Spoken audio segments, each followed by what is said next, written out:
안녕하세요. 달려라 경기 김혜진입니다. 매주 목요일 하나손해보험 최주필 전문위원과 함께하는 시간이죠. 오늘은 이 다른 차량과 접촉하거나 추돌 했을 때 보상 내용을 좀 사례를 통해서 자세히 알아보는 시간 마련했습니다. 하나손해보험 최주필 전문위원과 함께하겠습니다. 안녕하세요. 안녕하세요. 네. 자, 위원님, 이 교차로 부근을 운행할 때 신호가 바뀔 것 같아서 잠시 머뭇거리는 순간 과속으로 주행하던 이 후속차에게 사고를 당했습니다. 나에게도 이 과실이 적용되게 되나요? 일단 이런 경우가 있거든요. 네. 복잡한 출퇴근 시간에 보면은 앞차가 빨리빨리 못 가니까 뒷차가 다른 차 끼어들지 못하도록 바짝 붙어가는 경우가 있죠. 네. 이때 안전거리 미확보라고 단속하지는 않습니다. 그러나 앞차의 뒤로 바짝 쫓아갔는데 앞차가 급제동하는 바람에 뒷차가 미처 제동을 못하고 추돌할 경우에는 뒷차가 100% 책임을 지거든요. 네. 그러니까는 어느 정도 원칙을 지키면서 약간의 융통을 부리면 몰라도 처음부터 끝까지 운전 다 그런 거지 하다 보면은 원칙에 당하는 경우도 있습니다. 원칙적으로 앞뒤로 이렇게 진행하다가 앞차가 갑자기 사람이 뛰어들거나 신호가 바뀌는 순간에는 급제동할 수밖에 없거든요. 그렇죠. 그때 후속차가 추돌하는데 앞차가 급정거하더라도 추돌하지 않은 만큼의 안전거리를 확보해야 될 의무는 뒷차 운전자에게 있습니다. 그래서 동일 차로에서 후속차가 앞차도 추돌했을 때는 과실비율은 대개 100대 0으로 처리를 하게 되죠. 네. 다만 급정거를 해야 될 이유가 전혀 없는데 급제동을 했거나 아니면 브레이크 페달을 밟으면 앞차의 속도는 줄어드는 대신에 뒷차 운전자에게 경고해주기 위해서 제동등이 들어오죠. 그런데 그렇죠. 브레이크 밟았는데 제동등이 들어오지 않았을 때는 뒷차 운전자가 약간의 혼동을 일으킬 수 있고 브레이크를 늦게 밟다 보면 피해가 커질 수 있으니까 그럴 때는 앞차의 과실 한 20% 정도는 물릴 수가 있습니다.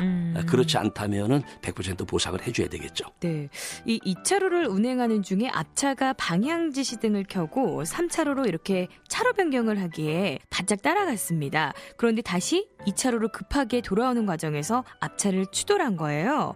당시에 앞차가 한 3분의 2 정도 3차로상에 위치하고 있었는데 누가 가해자가 이럴 때 되는 건지. 일단 교통사고 났을 때 누가 가해자냐. 이것은 앞뒤로 진행하다가 뒷차가 앞차를 받았을 때는 뒷차가 가해자가 되고요. 좌우로 나란히 진행하다가 끼어들게 했을 때 차로를 변경한 자동차가 가해자가 됩니다. 근데 이제 앞뒤차는 일방적으로 100대 0이 되겠고 좌우에서 끼어들게 하는 과정에 사고 날 때는 보통 7대 3이나 8대 2 정도로 적용을 하거든요. 네. 이게 이제 기본 요율이고 만약에 끼어든 자동차가 음주운전했다면 상황 판단을 제대로 하지 못한 상태에서 무리하게 운행한 것이 예상이 되기 때문에 7대 3에서 20% 정도 과실이 가해지니까 90대 12 정도 될 수도 있습니다. 그다음에 정상 진행했던 차의 과실이 30%였지만 그분이 음주운전했다면 7대 3에서 5대 5로 바뀔 수도 있겠죠. 네. 그러니까 앞뒤 사고냐 아니면 좌우 사고냐인데 분명히 앞에 가는 차가 2차로와 3차로를 완전히 결정하지 않았고 3분의 2 정도 걸친 상태였다면 뒤에 가는 자동차하고 앞에 가는 자동차하고는 어느 정도 자동차 폭이 겹쳤거든요. 즉 오버랩이 됐을 때는 앞뒤 사고로 보기 때문에 뒷차가 가해자가 됩니다. 네, 그렇군요. 우리가 이 주행 중에 옆 차로에서 주행 중인 차가 갑자기 이렇게 끼어들 때 있잖아요. 네. 이럴 때 급제동을 하는 과정에서 이제 승객이 넘어져서 부상을 당했는데 이게 책임이 원인을 제공한 차한테 이게 발생하는 게 아닐까요?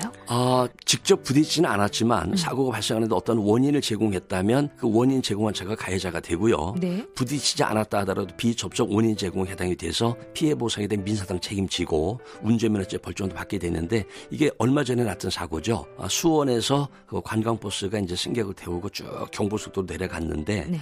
대전 조금 못 미쳐 갔습니다. 그래서 부산 쪽으로 쭉 내려가려고 그러는데 호남선 쪽으로 가던 소나타 승용차가 갑자기 버스 앞으로 들어왔죠. 그러니까 버스가 추돌을 하려고 핸들을 급히 이제 돌렸거든요. 네. 그러니까 일정한 속도로 달리고 있다 핸들을 급히 돌리니까 자동차가 가드레일을 부딪히고 다시 핸들 돌리면서 중앙 분리대 부딪힌 다음에 전복됐거든요. 네. 그 사고로 4명이 사망을 했고 22명이 중상을 입었는데 그 비접촉이지만 원인 제공했던 그 승용차가 피해 보상에 대한 민사상 책임을 지고요. 네. 면허증에 벌점을 받는데 운전면허는 당연히 취소가 됐죠. 차선 변경 한 번 할 때도 각별히 신경을 써줘야 될 이유가 여기에 있다고 생각이 됩니다. 네, 그렇군요. 특히 요즘 같은 이 행락철에는 또 각별히 주의를 해야 될 것 같습니다. 네, 오늘도 도움 말씀 고맙습니다. 감사합니다. 새로운 경기와 함께하는 달려라 경기, 지금까지 진행의 김혜진이었습니다. 고맙습니다.